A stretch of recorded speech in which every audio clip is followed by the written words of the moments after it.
Part 5, folks. What are some other ways people can mess with financial statements?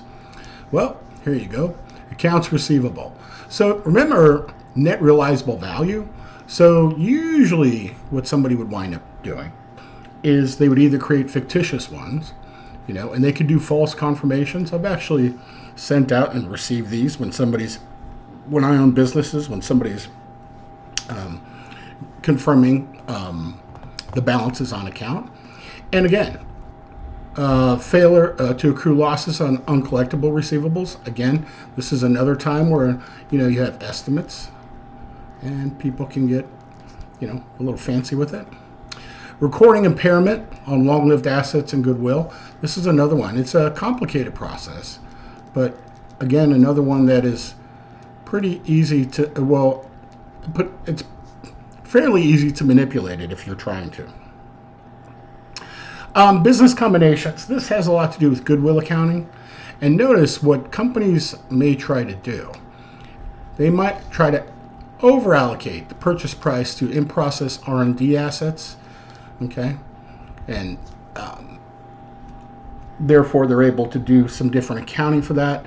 They could establish excessive reserves, for use at another date. Again, just different ways to manipulate. Long-term assets. By the way, notice what it says right here. Booking fictitious assets. We just show that we have a lot more assets than we do. Okay? And not only that, the big issue, because they're found in so many different locations. Just stop and think. Think about this. Think about like UPS. Think about all the trucks and stuff that they have, all the equipment. Could you just imagine what it is keeping track of this? Now, I'm not saying they're doing anything wrong. I'm just making the claim of vehicles on the road, stuff being moved, assets all over the country, right? Maybe misrepresenting the value of the assets, okay? And notice many financial statements have been reporting long-lived assets at market values instead of historical cost. Enron was the famous one for that. It could be advantageous to understate assets. Again, this is because it will improve return on assets and other ratios. Okay. So it depends on what you're looking to do. What's the idea? Capitalizing a non-asset cost. Okay. Excluded from the purchase cost, such as interest and finance, that should be charged to interest expense. Okay.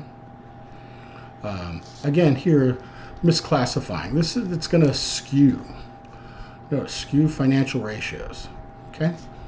And why? Loan covenants, borrowing, make your financial statements look better. So, let's see. Red flags associated with this. I think this. Well, number one here, significant declines in customer demand and business failures or the overall economy. This is one. It gives you good reason to cheat if you're having some issues with business. There are significant estimates that are difficult to corroborate.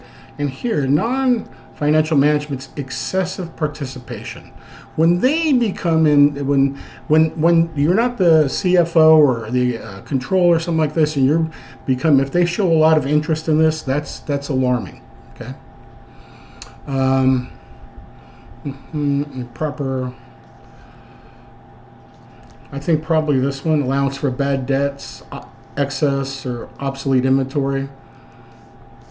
They're out of line with industry peers. That would be a good one right there. Unusual change in the relationship. Somebody's manipulating the relationship between assets and depreciation. Those would be the best ones, I would say, for there. So what can you do? What are some ways to detect? We're going to talk about vertical analysis, horizontal analysis, ratios, cash flows, and non-financial numbers. So we're going to take a look at a few different items. So the first one, vertical, this is stating everything. Notice here it says common sizing. Basically, it's stating everything as a percentage of a certain item. Okay. Horizontal analysis is year to year. Year to year. Okay. Oops. need a Y there. Okay, year to year. Okay, comparing. Notice, will not work for small and material frauds. Okay, so it's got to be big enough to make a change here. It's got to be material. Okay, so here's an example of a balance sheet, and so here what they're doing a vertical analysis. What they're doing is, so for example, here cash $45,000. It's 45%. It's 14%, right? And what they're looking to do is they're comparing cash. Let's see, what number are they probably comparing it to here? Total assets, that should be. Should that be, let's see, 330, 45,000. Yeah, that would be right. So they're doing a percentage of this right here, okay? And that, so each one of these numbers, like they're comparing to a percentage of the total. And they're doing, here's your one, and then here's your two, and then here's the change in each one, okay? Income statement, everything is compared to net sales. So here, cost of goods sold, 125 to 250, hence the 50%. And again, year one, year two, and you're looking, see like here, see this gross margin, year one, 50%, year two, 33%. That's crazy. Do you know what I mean? It should be that way. Cost of goods sold going up 17%. So again, depending upon what they're looking to do, that's leads you to believe. Normally, these things should be, very consistent. Okay. Notice vertical is with a specific base item. So depending on which statement, and horizontal uses percentage comparisons. Okay. So this is out of like 100%, and as we said before, year to year. Okay. I'm sure you've probably done these in many classes. Now ratios, we're going to measure relationship between different financial statement amounts. I'm sure you guys have seen this in finance before. Markets use it all the time. And again, remember, inability to detect frauds on a small scale. On a large scale, yes. So here's a bunch of different ratios. They're going to show you these. Okay.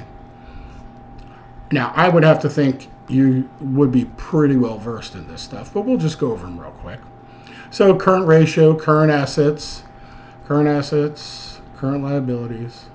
Quick ratio is current assets plus receivables divided by current liabilities. Okay. So here, what do they cut out here? Oh, no inventory.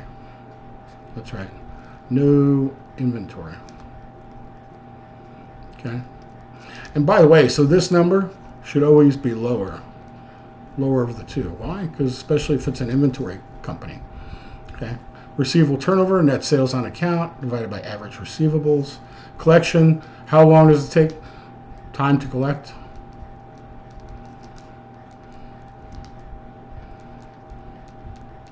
So here, it's taking these guys 226 days to 227 days to collect. That's crazy. Okay.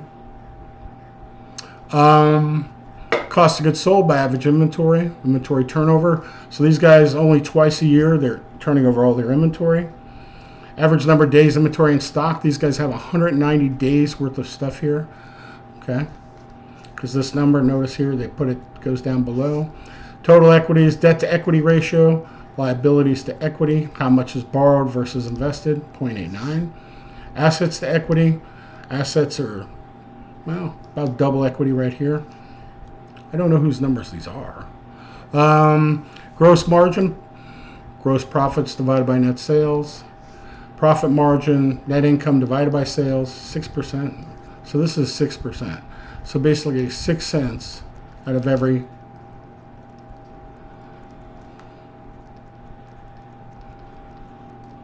dollar. Depending upon the business, that could be okay. Return on assets, net income divided by the assets to produce them. Return on equity, net income divided by the amount of equity to produce them. Asset turnover, net sales divided by the assets that were required to make the sales.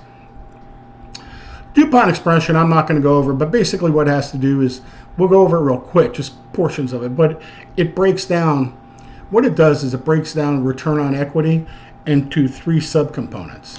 Okay, so basically, so here's your return on equity, And it's comprised of assets to equity, asset turnover, and profit margin. So what this does is the DuPont method, when you take a look at return on equity and you have this number, the question is, where is the issue?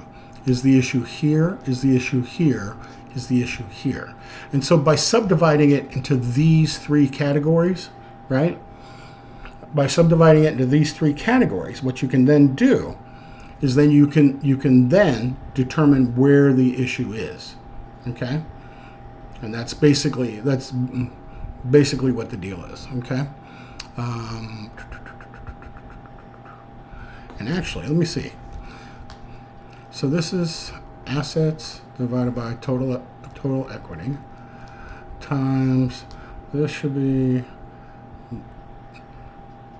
net sales divided by assets, and then this should be net income divided by sales,